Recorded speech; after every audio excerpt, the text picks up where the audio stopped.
Hello friends, good morning. നമ്മുടെ Kerala TV സീരിയലിലേക്ക് എല്ലാവർക്കും സ്വാഗതം. അങ്ങനെ നമ്മുടെ ഭൂമി അവിടെ നിന്ന് അമ്മ തന്നെ ഈ ഒരു ഇതിൽ നിന്ന് രക്ഷപ്പെടുത്താൻ വേണ്ടി കള്ളം പറഞ്ഞതാ. എൻ്റെ അമ്മയെ അങ്ങനെയൊന്നും വിടില്ല ഞാൻ, ഈ ഭൂമിക്ക് ജീവനുണ്ടെങ്കിൽ എൻ്റെ അമ്മ ശിക്ഷ അനുഭവിക്കേണ്ടി വരില്ല, ഇതൊക്കെ പറഞ്ഞ് സ്വയം ഇങ്ങനെ അവിടെ പറഞ്ഞുകൊണ്ട് നിൽക്കുക. ഈ വീട്ടിൽ ഈ മോളോടൊപ്പം ഈ വീട്ടിൽ തന്നെ ഉണ്ടാവുക അമ്മ എന്നും പറഞ്ഞുകൊണ്ട് ഭൂമി ഇങ്ങനെ അവിടെ നിന്ന് തന്നെ പറയുകയാണ്. എന്നിട്ട് ആ വണ്ടിയിൽ നോക്കി നിന്നാ പറയുന്നത്. ആ വണ്ടിയിലേക്ക് നോക്കി തൻ്റെ നെഞ്ചു പൊട്ടുന്ന വേദനയുടെ ഭൂമി പറയാം, ഇപ്പം ഇവിടെ എൻ്റെ അച്ഛൻ്റെ മണം ഉണ്ടെന്നൊക്കെ പറഞ്ഞ് ഭയങ്കര കരച്ചിൽ, ചിരിയുണ്ട്, സന്തോഷമുണ്ട്, ഈ മോൾക്ക് മതി എന്നൊക്കെ പറയുവാണ്. പക്ഷേ ഒന്നും മിണ്ടുന്നില്ലല്ലോ അച്ഛ എന്നും പറഞ്ഞുകൊണ്ട് ആ കാറിലേക്ക് നോക്കി നിന്ന് ഭയങ്കര സങ്കടത്തോടെ സംസാരിക്കുക. ഒരിക്കൽ ഒറ്റ പ്രാവശ്യം എന്നെ മോളെ നിന്ന് വിളിക്കുക എന്ന് പറഞ്ഞ് നെഞ്ചു പൊട്ടി കരയുന്നു. ഒരൊറ്റ പ്രാവശ്യം മതി എന്നും പറഞ്ഞ് ഭയങ്കര കരച്ചില്ല ഭൂമി.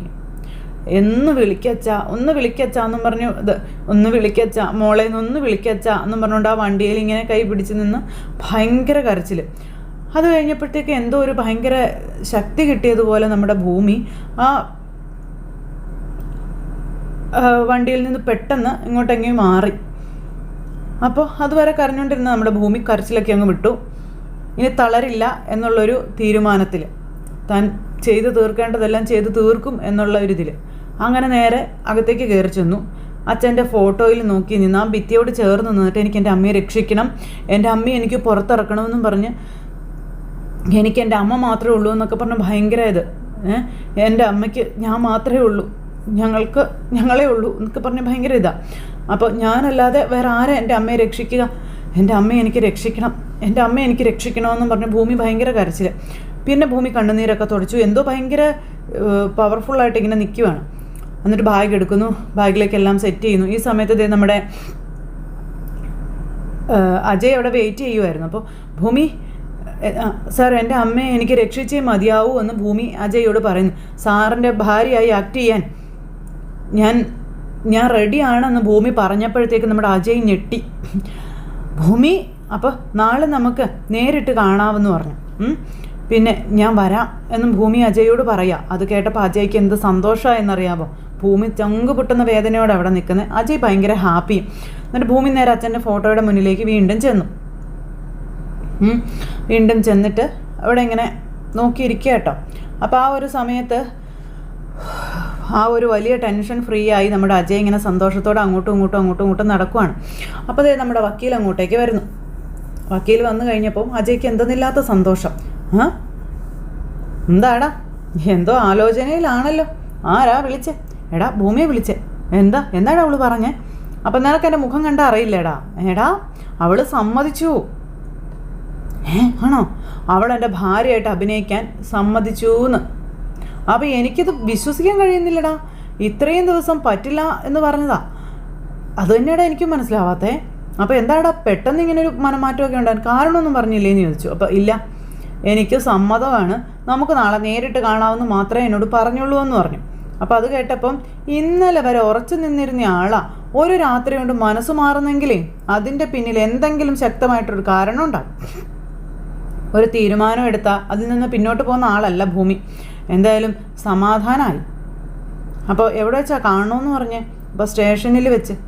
അവൾ വരട്ടെ, നാളെ അവൾ എന്തൊക്കെയാണ് പറയുന്നതെന്ന് നോക്കാം. എന്തായാലും അവളൊരു തീരുമാനം എടുത്തല്ലോ, സന്തോഷം എന്നും പറഞ്ഞുകൊണ്ട് നമ്മുടെ അജയ് ഇങ്ങനെ അവിടെ നിൽക്കുന്നു. അത് കഴിഞ്ഞ് പിന്നെ പിറ്റേ ദിവസമായി. അജയ് ഇങ്ങനെ സ്റ്റേഷനിൽ വെയിറ്റ് ചെയ്യുക. ഭൂമി വരുന്നത് ഇങ്ങനെ കാത്തിരിക്കട്ടെ, എന്ത് ചെയ്തിട്ടും വരുന്നില്ല. അതിനുശേഷം ഫോൺ എടുത്ത് ഭൂമിയെ വിളിക്കാൻ തുടങ്ങിയപ്പോഴത്തേക്കും നമ്മുടെ ഭൂമി അകത്തേക്ക് കയറി വന്നു. ഭൂമിയെ കണ്ടപ്പോഴത്തേക്ക് അജയ്ക്ക് ഭയങ്കര സന്തോഷം. അജയ് ഇങ്ങനെ സന്തോഷത്തോടെ നോക്കി ഇങ്ങനെ നിൽക്കുവാണ്. ഭൂമി പാവം തൻ്റെ ആ ഒരു അവസ്ഥ കൊണ്ടാണ് ആ ഒരു ഇതിൽ ഇങ്ങനെ നിൽക്കുന്നു. അപ്പോൾ ഭൂമി വാ. അജയുടെ അടുത്തേക്ക് ഭൂമി വന്നപ്പോൾ ഒരു സാധാരണ പെണ്ണിന് ഇങ്ങനൊരു തീരുമാനം എടുക്കാൻ കഴിയില്ല എന്നും അതിന് നല്ല ധൈര്യം വേണം, പിന്നെ മനസ്സിലൊരിത്തിരി കനിവും വേണമെന്ന് അജയ് ഭൂമിയോട് പറയുന്നു. താങ്ക്സ് ഭൂമി. അപ്പോൾ എനിക്ക് എൻ്റെ അമ്മയെ രക്ഷിക്കണം സർ, എങ്ങനെയെങ്കിലും എൻ്റെ അമ്മയെ ജയിലിൽ നിന്ന് പുറത്ത് കൊണ്ടുവരണമെന്ന് ഭൂമി അജയോട് പറയുക. അതിനുവേണ്ടി ഏതറ്റം വരെ പോകേണ്ടി വന്നാലും ഞാൻ പോകുമെന്ന് നമ്മുടെ ഭൂമി പറയുക കേട്ടോ അജയോട്. അപ്പോൾ ഈ വിവാഹവും അഭിനയവും ഒക്കെ എൻ്റെ അമ്മയ്ക്ക് നീതി കിട്ടാൻ ഒരു വഴിയാകുമെങ്കിൽ ആ വേഷം കെട്ടാൻ ഞാൻ തയ്യാറാണ് സാറെന്ന് ഭൂമി അജയോട് പറയും. ഇത് കേട്ട് അജയ് അന്തം വിട്ടിങ്ങനെ നോക്കിയിരിക്കുക. ഭൂമി ഇരിക്കാൻ പറഞ്ഞു. അപ്പോൾ ഭൂമി അജയുടെ മുന്നിൽ ഇരിക്കുന്നു. ഭൂമിയുടെ അമ്മയുടെ കേസിൽ നിയമത്തിൻ്റെ പരിധിക്കുള്ളിൽ നിന്നുകൊണ്ട് എനിക്ക് ചെയ്യാൻ കഴിയുന്നത് എല്ലാം ഞാൻ ചെയ്യും എന്ന് അജയ് പറയുമ്പോൾ അത് മതിയെന്ന് പറഞ്ഞു. എന്നാൽ ഇന്നു മുതൽ നമ്മൾ പ്ലാൻ തുടങ്ങാമല്ലോ, അത്ര തിടുക്കം കാണിക്കണ്ട സാറെന്ന് ഭൂമി പറയാം കേട്ടോ. ഇന്നലെ രാത്രി ഞാൻ വല്ലാത്ത ഒരു മാനസികാവസ്ഥയിലായിരുന്നുവെന്നും ആ ഒരു സമയത്താണ് സാറിനെ ഞാൻ വിളിച്ചത്, തീരുമാനം അറിയിച്ചതെന്നും ഭൂമി അജയോട് പറയുക. ചില കാര്യങ്ങൾ ആലോചിക്കണമായിരുന്നുവെന്ന് എനിക്ക് പിന്നീട് തോന്നി എന്ന് പറയുമ്പോൾ ഭൂമിക്ക് എപ്പോഴും ആ തീരുമാനം തന്നെ ആയിരുന്നല്ലോ. അതെ, അത് തന്നെയായിരുന്നു. പക്ഷേ എല്ലാം പ്ലാൻ ചെയ്ത് ഉറപ്പിക്കുന്നതിന് മുൻപ് ചില വഴികൾ ക്ലിയർ ചെയ്യാനുണ്ട് എന്ന് ഭൂമി അജയോട് പറയാം. അപ്പോൾ അജയ് എഴുന്നേറ്റ്, എന്താ ഭൂമി, എന്താ കാര്യമെന്ന് ചോദിച്ചു. ആ സമയത്ത് നമ്മുടെ ഭൂമി എഴുന്നേറ്റ് നിന്നിട്ട്, അഞ്ജന സാറിന് വേണ്ടി വീട്ടുകാർ കണ്ടുവച്ച കുട്ടിയാണല്ലോ. അതെ, അവളെ എനിക്ക് ഇഷ്ടമല്ല എന്നുള്ളത് ഭൂമിക്ക് അറിയില്ലേന്ന് ചോദിച്ചു. ഇങ്ങനെ ഒരു നാടകം കളിക്കാൻ തീരുമാനിച്ചത് തന്നെ അവളെ ഒഴിവാക്കാൻ വേണ്ടിയിട്ടല്ലേ എന്ന് ചോദിച്ചു. അപ്പോൾ സാറിന് ഇഷ്ടമല്ലായിരിക്കാം, അവളെ വേണ്ടായിരിക്കാം, പക്ഷേ അവൾക്ക് സാറിനെ ഇഷ്ടമാണെന്നുള്ള കാര്യം പറയണം. അവളുടെ ഭാഗത്ത് നിന്ന് സാർ ചിന്തിച്ചിട്ടുണ്ടോ എന്ന് ചോദിക്കുക ഭൂമി. നാളെ സാറ് പെട്ടെന്ന് മറ്റൊരു വിവാഹം കഴിച്ചാൽ ഏറ്റവും കൂടുതൽ വേദനിക്കുന്നത് അവളായിരിക്കുമെന്ന് ഭൂമി ഇങ്ങനെ അജയോട് പറയുമ്പോൾ അജയ് ഒന്നും അല്ലാത്ത നിൽക്കുക. ആദ്യം സാറ് വീട്ടുകാരോട് തുറന്ന് സംസാരിക്കണം, പ്രത്യേകിച്ച് മുത്തശ്ശിയോട്. അജയ് ഇങ്ങനെ നോക്കുക, ഈ വിവാഹത്തിന് താല്പര്യമില്ല, അഞ്ജനയെ ഇഷ്ടമല്ല എന്ന് അവരോട് വ്യക്തമായിട്ട് പറയണമെന്നുള്ള കാര്യം പറയാം. മുത്തശ്ശിയെ അഞ്ജനയോട് സംസാരിച്ച് അവളെ പിന്തിരിപ്പിക്കും എന്ന് പറയുമ്പോൾ ഞാൻ പറഞ്ഞാൽ മുത്തശ്ശി കേൾക്കുന്നു തോന്നണില്ല എന്ന് പറഞ്ഞപ്പോൾ കേൾക്കോ എന്നുള്ളത് രണ്ടാമത്തെ കാര്യമാണെന്നും സത്യം പറയേണ്ടത് സാറിൻ്റെ ഉത്തരവാദിത്വമാണെന്നുള്ള കാര്യം ഭൂമി പറഞ്ഞു കൊടുക്കുക. ഇല്ലെങ്കിൽ നമ്മുടെ വിവാഹം നടക്കില്ല സാർ എന്ന് ഭൂമി അജയോട് പറയാം. എൻ്റെ അമ്മയെ എനിക്ക് ജയിലിൽ നിന്ന് പുറത്തിറക്കണം, അതിനു വേണ്ടിയാ ഇങ്ങനൊരു തീരുമാനം പോലും എടുത്തതെന്നുള്ള കാര്യവും പറയാം. പക്ഷേ ആരെങ്കിലും വേദനിപ്പിച്ചുകൊണ്ടോ ചതിച്ചുകൊണ്ടോ ആ ഒരു തീരുമാനം നടപ്പാക്കാൻ എനിക്ക് താല്പര്യമില്ല എന്ന് ഭൂമി അജയോട് പറഞ്ഞു. അപ്പോൾ ശരി, ഞാൻ ഇന്ന് തന്നെ ഈ വിഷയം വീട്ടിൽ സംസാരിച്ചോളാമെന്ന് പറഞ്ഞു. അപ്പോൾ എൻ്റെ മനസ്സിലുള്ളത് മുത്തശ്ശിയോട് പറയാം, അവിടുത്തെ തീരുമാനം എന്താണെന്ന് അറിഞ്ഞതിന് ശേഷം നമുക്കതിനെക്കുറിച്ച് സംസാരിക്കാമെന്ന് പറഞ്ഞു. ഓക്കെ, അപ്പോൾ താൻ പറഞ്ഞതുപോലെ എല്ലാ വഴികളും നോക്കിയിട്ട് മതി ഈ ഒരു വിവാഹ നാടകം. എൻ്റെ തീരുമാനത്തെക്കുറിച്ച് സംസാരിക്കാൻ വേണ്ടി മാത്രമല്ല, അമ്മയുടെ കേസിനെക്കുറിച്ചും അച്ഛൻ്റെ കൊലപാതകവുമായി ബന്ധപ്പെട്ട തെളിവുകളെക്കുറിച്ചുമൊക്കെ സംസാരിക്കാനും കൂടി വേണ്ടിയാണ് ഞാനിപ്പോൾ വന്നത് എന്ന് ഭൂമി അജയോട് പറയുന്നു. അപ്പോൾ ഇങ്ങനെ നോക്കൂ കേട്ടോ, കൊലപാതകവുമായി ബന്ധപ്പെട്ട് എനിക്ക് ചില നിഗമനങ്ങളുണ്ടെന്നും സംശയങ്ങളും ഉണ്ടെന്നും ഭൂമി പറയാം. അത് സാറിനോട് പറയാനാണ് അന്ന് ഞാൻ ശ്രമിച്ചതെന്ന് ഭൂമി പറഞ്ഞു. പക്ഷേ സാറെന്തോ വയലൻ്റായി എന്നും ഭൂമി പറയുക കേട്ടോ. അപ്പോൾ എനിക്കും ഷാർപ്പായി സംസാരിക്കേണ്ടി വന്നു എന്നും ഭൂമി പറയുകയും ചെയ്തു. സാറാ എന്നെ പിടിച്ചു വലിച്ചു കൊണ്ടുപോയി സ്റ്റേഷൻ്റെ പുറത്ത് ആക്കുകയും ചെയ്തു. ഞാൻ കേസിനെക്കുറിച്ച് സംസാരിച്ച ഇന്നും അങ്ങനെ ചെയ്യുമോ എന്ന് ഭൂമി ചോദിച്ചപ്പം സോറി ഭൂമി, അന്ന് ഞാൻ തന്നോട് അങ്ങനെ പെരുമാറാനൊന്നും പാടില്ലായിരുന്നു, താൻ എന്നോടൊന്ന് ക്ഷമിക്കുക എന്നൊക്കെ പറഞ്ഞുകൊണ്ട് ഒരു രീതിയിൽ പറയുക കേട്ടോ. അപ്പോഴത്തെ ആ ഒരു മാനസികാവസ്ഥയിൽ ഞാൻ തന്നോട് ഷൗട്ട് ചെയ്യുകയാണ് ചെയ്തത്. പക്ഷേ താൻ പറഞ്ഞത് അതൊക്കെ ഞാൻ കേട്ടു, അതൊക്കെ ഇപ്പോഴും എൻ്റെ മൈൻഡിലുണ്ട്. താൻ വീണ്ടും അത് പറയേണ്ട കാര്യമില്ലെന്ന് പറഞ്ഞപ്പം സാർ ഈഗോ വർക്കൗട്ട് ആയോ എന്ന് ഭൂമി ചോദിച്ചപ്പം ഒരിക്കലും ഇല്ല, താൻ പറഞ്ഞതൊക്കെ വെച്ച് നമുക്ക് അന്വേഷിക്കാമെന്ന് പറഞ്ഞപ്പം ആദ്യമായിട്ടാണ് സാർ എന്നെ ഒന്ന് അംഗീകരിക്കുന്നത്. ഇങ്ങനെ പറഞ്ഞതിൽ ഒരുപാട് സന്തോഷമുണ്ട് കേട്ടോ സാർ എന്ന് പറഞ്ഞപ്പം വീട്ടിൽ തൻ്റെ അച്ഛൻ്റെ ഫോൺ കാണുമല്ലോ, അതെനിക്കൊന്ന് തരണമെന്ന് പറഞ്ഞു. അതിനകത്തുനിന്ന് എന്തെങ്കിലും തെളിവ് കിട്ടുമോ എന്ന് നമുക്ക് നോക്കാം, സാധ്യതയുണ്ടെന്ന് പറഞ്ഞപ്പം ആ ഫോൺ കേടായിപ്പോയി, അത് ഒരു മൊബൈൽ ഷോപ്പിൽ റിപ്പയർ ചെയ്യാൻ കൊടുത്തിരിക്കുകയാണെന്ന് പറഞ്ഞു. നമുക്ക് എത്രയും പെട്ടെന്ന് പോയാൽ ഫോൺ വാങ്ങണം, താൻ വന്നേന്ന് പറഞ്ഞ് വിളിക്കുമ്പം അത് ശരിയാക്കി കാണില്ല എന്ന് പറഞ്ഞു ഭൂമി.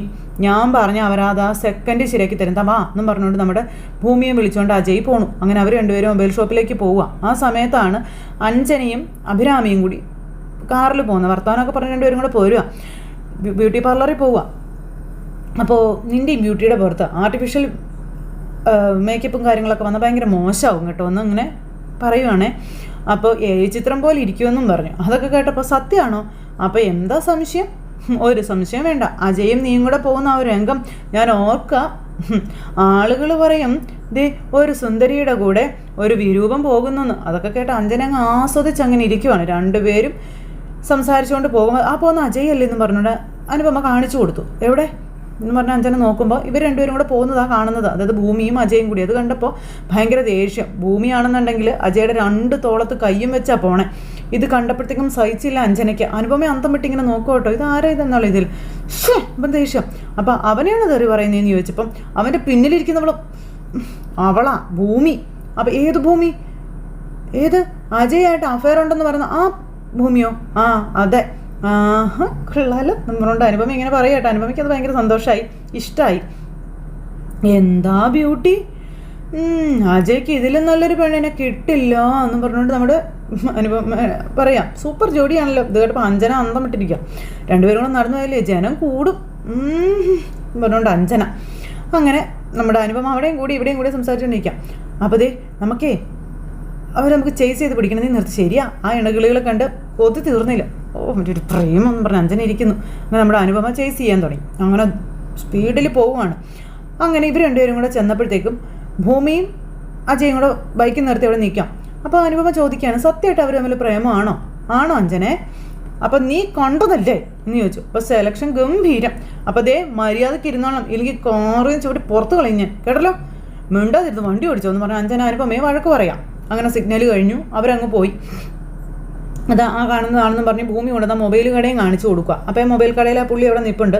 അപ്പോൾ ഭൂമിയും അജയും കൂടി അങ്ങോട്ടേക്ക് കയറി ചെന്നു. അത് ചേട്ടാ ഞാൻ തന്ന ഫോൺ റെഡിയായെന്ന് ചോദിച്ചു. അപ്പോൾ ഇല്ല മാഡം, ഞാൻ മാക്സിമം നോക്കി, പക്ഷേ ശരിയാക്കാൻ പറ്റുന്നില്ല എന്നാ പുള്ളി പറയാം. അപ്പോൾ അജയ് ഇങ്ങനെ നോക്കുക കേട്ടോ. വേറെ ഏതെങ്കിലും സർവീസ് സെൻറ്ററിൽ കൊടുത്തു വിടണോ മേഡം എന്ന് ചോദിച്ചപ്പോൾ വേണ്ട, ആ ഫോൺ തിരിച്ചു തന്നേക്ക്, ഞങ്ങൾ നോക്കിക്കോളാം എന്ന് പറഞ്ഞു നമ്മുടെ അജയ്. അങ്ങനെ ആ ഫോൺ തിരിച്ചു വാങ്ങിച്ചു. താങ്ക്സും പറഞ്ഞ് ഇവർ ഇറങ്ങുവാണ്. അങ്ങനെ അവർ രണ്ടുപേരും കൂടി ഇങ്ങനെ അവിടെ നിന്ന് പോന്നു കഴിഞ്ഞപ്പോഴത്തേക്കും അജയോട് ഭൂമിന് എന്ത് ചെയ്യുമെന്ന് ചോദിച്ചു. ആ ഫോണിൽ കയറാൻ പറഞ്ഞു അജയ്. ആ ഫോൺ വാങ്ങിച്ചു. എൻ്റെ ഒരു ഫ്രണ്ടുണ്ട് പ്രവീൺ, പോലീസുകാരനാ, അവനിതിൽ എക്സ്പേർട്ടാ. ഈ ഫോണ് അവനെ ഏൽപ്പിക്കാം, അവൻ ശരിയാക്കിക്കോളൂ എന്ന് പറഞ്ഞു. ആ ശരിയെന്ന് പറഞ്ഞു. ഈ ഫോണിൽ എന്തെങ്കിലും തെളിവുണ്ടാകാൻ പറ്റുമെന്ന് എൻ്റെ ഒരു പ്രതീക്ഷയാണെന്ന് പറഞ്ഞപ്പോൾ ശരിയെന്ന് ഭൂമി പറഞ്ഞു. ആ വണ്ടിയിൽ കയറാൻ പറഞ്ഞു. അങ്ങനെ ഭൂമിയും കൂട്ടി അജയ് അവിടുന്ന് പോണു, പിന്നെയും ബൈക്കിൽ. അത് കഴിഞ്ഞതിന് ശേഷം വീട്ടിലെത്തി ഭവാനിയും അഞ്ജനയും കൂടി ഡ്രസ്സിനും അതുപോലെ മേക്കപ്പും ഇതെല്ലാം കൂടി ഫോട്ടോയിൽ കാണിക്കുക. അപ്പോൾ സംഗീതമുണ്ട് തൊട്ടരികിൽ. ഇതെങ്ങനെയുണ്ടെന്ന് ചോദിച്ച് കാണിച്ചു കൊടുക്കുക. അപ്പോൾ എനിക്ക് ഒരുപാട് ഇഷ്ടമായി, അടിപൊളിയാണെന്ന് പറയാം, കാണാനും നല്ല ഭംഗിയുണ്ടെന്ന് പറഞ്ഞു. അപ്പോൾ എല്ലാവരും ഇരിപ്പുണ്ട്. മോളിത് കാണിച്ച് നോക്കട്ടെ എന്ന് പറഞ്ഞു. അപ്പോൾ ഇതേ നോക്കിയ മുത്തശ്ശി എന്നും പറഞ്ഞു. ശേഷം അതെല്ലാം കാണിച്ചു കൊടുക്കുക, ഓർണമെൻറ്റ്സും ഒക്കെ കാണിച്ചു കൊടുക്കുന്നുണ്ട്. അപ്പോൾ ഇത് കണ്ടു കഴിഞ്ഞപ്പോൾ അടിപൊളി കൊള്ളാം എന്നും പറഞ്ഞുകൊണ്ടിരിക്കുന്നു. അപ്പോഴത്തേക്ക് മുത്തശ്ശിക്ക് ഇത് ഇഷ്ടപ്പെട്ടില്ല, എന്നും പറഞ്ഞുകൊണ്ടിരിക്കുക കേട്ടോ. എന്തോന്ന് കൊള്ളാവുന്ന, ഇതാണോ കൊള്ളാവുന്നത്, ഇതൊന്നും എനിക്ക് ഇഷ്ടപ്പെട്ടില്ല എന്ന് പറഞ്ഞുകൊണ്ട് നമ്മുടെ മുത്തശ്ശി ഇരിക്കും കേട്ടോ. അപ്പോൾ എല്ലാവരും ഇങ്ങനെ അങ്ങോട്ടും ഇങ്ങോട്ടും നോക്കുവാണേ. അമ്മയ്ക്ക് പരമ്പരാഗത രീതിയിലുള്ള ഡിസൈൻസ് മാത്രമേ ഇഷ്ടപ്പെടുകയുള്ളൂ എന്ന് നമ്മുടെ സത്യം പറഞ്ഞു. അപ്പം നിനക്ക് ഇഷ്ടമായെങ്കിൽ അത് തന്നെ വാങ്ങിക്കോളാൻ പറഞ്ഞു മാധവൻ. എന്താ കാശൊക്കെ ഉണ്ടോ? അതിന് അമ്മയുണ്ടല്ലോ കൂടെ. അയ്യോ അമ്മ.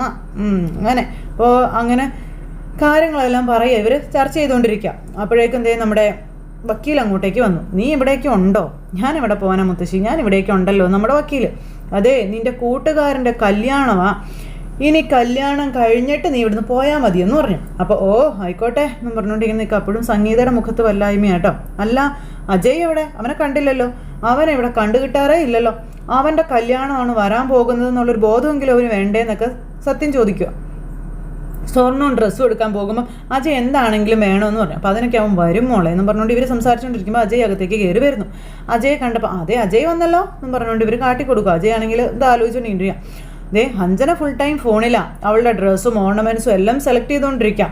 ഇവിടെ നീയും സെലക്ട് ചെയ്ത് വയ്ക്കുക, അപ്പോൾ പിന്നെ പർച്ചേസിങ് എളുപ്പമല്ലോ, അപ്പോൾ കാണിച്ചു കൊടുക്കും മോളെ എന്നും പറഞ്ഞുകൊണ്ട് നമ്മുടെ അഞ്ജന അത് അജയ് കാണിക്കാനായിട്ട് അങ്ങോട്ടേക്ക് ചെല്ലുന്നു. അപ്പോൾ അങ്ങനെ ചെന്ന് കഴിഞ്ഞപ്പോഴത്തേക്കും ദേ ഈ ഡ്രസ്സ് എങ്ങനെയുണ്ട് അജയ് എന്നും പറഞ്ഞ് കാണിച്ചു കൊടുത്തു. അപ്പോൾ കൊള്ളാം, ഡ്രസ്സല്ല നിൻ്റെയൊക്കെ പ്ലാനിങ് കൊള്ളാമെന്ന് അജയ് അഞ്ജനയോട് പറയാം. അപ്പോൾ എല്ലാവരും ഇങ്ങനെ അഞ്ജന ഞെട്ടി, ഭവാനി ഞെട്ടി, അന്തം വിട്ട് ഇങ്ങനെ നോക്കിക്കൊണ്ട് നിൽക്കുക. എല്ലാവരും ഇങ്ങനെ ഒരു ഇതിലിങ്ങനെ നിൽക്കുക. അപ്പോൾ മുത്തശ്ശിമേ പിന്നെന്താ ഇങ്ങനെ പറയുന്നത്, ആ ഒരു മൈൻഡിൽ ഇങ്ങനെ നോക്കുക കേട്ടോ. അപ്പോൾ അജയ് അങ്ങനെ പറഞ്ഞത് ഒട്ടും ഇതായില്ല, ആർക്കൊന്നും മനസ്സിലായതുമില്ല. പക്ഷെ അനുപമയ്ക്ക് അതങ്ങോട്ട് ഇഷ്ടപ്പെട്ടു. പ്ലാനിങ്ങോ എന്താ അജയ്? അപ്പോൾ പൂജയാണെന്ന് പറഞ്ഞ് എന്നെ വിളിച്ചു വരുത്തി എൻഗേജ്മെൻറ്റ് നടത്തിയത് നിൻ്റെ പ്ലാനിങ് തന്നെ ആയിരുന്നല്ലേ എന്ന് ചോദിക്കാം. പ്ലാനല്ല, എൻ്റെ ഐഡിയ ആണ്, രണ്ടും ഒന്ന് തന്നെ. അതൊരു തരം കബളിപ്പിക്കലായി പോയി. എല്ലാവരും ചേർന്ന് എന്നെ ഒരു കോമാളിയാക്കി മാറ്റി. അശോ മോനെ നീ എടാ എന്നും പറഞ്ഞുകൊണ്ട് ഇങ്ങനെ ഇവരൊക്കെ നിൽക്കുക. അപ്പോഴത്തേക്കും എന്തൊക്കെയാ മോനെ നീ ഈ പറയുന്നതെന്ന് ചോദിച്ചു മുത്തശ്ശി. എടാ എന്താണ് നിനക്ക് പെട്ടെന്ന് ഇങ്ങനെ ഒരു ചേഞ്ച്? അപ്പോൾ പെട്ടെന്നല്ല എന്നും പറഞ്ഞുകൊണ്ട് അജയ് ഭയങ്കരമായിട്ട് ദേഷ്യപ്പെടുക. കുറച്ച് കാലമായിട്ട് മനസ്സിൽ ചിലത് കിടന്ന് വിങ്ങുന്നുണ്ട്. വല്യമാവൻ അറിയാതിരിക്കില്ലല്ലോ അത്. എല്ലാവർക്കും അറിയാവുന്ന കാര്യം അത്. അറിയില്ല എന്ന് നടിച്ചു എല്ലാവരും. ഞാനും അഞ്ജനയും ഒരുപോലെയല്ലേ നിങ്ങൾക്ക്? പക്ഷേ നിങ്ങൾ അഞ്ജനയുടെ സന്തോഷം മാത്രമേ കണ്ടുള്ളൂ. അജയുടെ സങ്കടം ആരും കണ്ടില്ല എന്നൊക്കെയുള്ള കാര്യങ്ങൾ അജയ് ഇങ്ങനെ പറയാം. അപ്പോൾ ഭവാനി ഭയങ്കര ദേഷ്യത്തിൽ ഇങ്ങനെ നോക്കുക കേട്ടോ. നീ എന്താടാ പറഞ്ഞു വരുന്നതെന്ന് മാധവൻ ചോദിച്ചു. എനിക്ക് ഈ വിവാഹത്തിന് താല്പര്യമില്ല. അഞ്ജനയുടെ കഴുത്തിൽ ഞാൻ താലി കെട്ടില്ല എന്ന് അജയ് എല്ലാവരോടും പരസ്യമായിട്ട് പറഞ്ഞു. ഇത് കേട്ട് അഞ്ജന ഉണ്ടക്കണ്ണും വീഴ്ചിങ്ങനെ നിൽക്കുന്നിടത്ത് അന്നത്തെ കഥ അവസാനിച്ചു. അപ്പോൾ എല്ലാവരും കാത്തിരുന്ന് കാണണം കേട്ടോ. ഇനി നാളെ അജയ് ഭൂമിയോടുള്ള ഇഷ്ടം ഇവരോട് എല്ലാവരോടും തുറന്നു പറയും. അപ്പോൾ അതേ കാത്തിരുന്ന് കാണാം. ടാറ്റാ.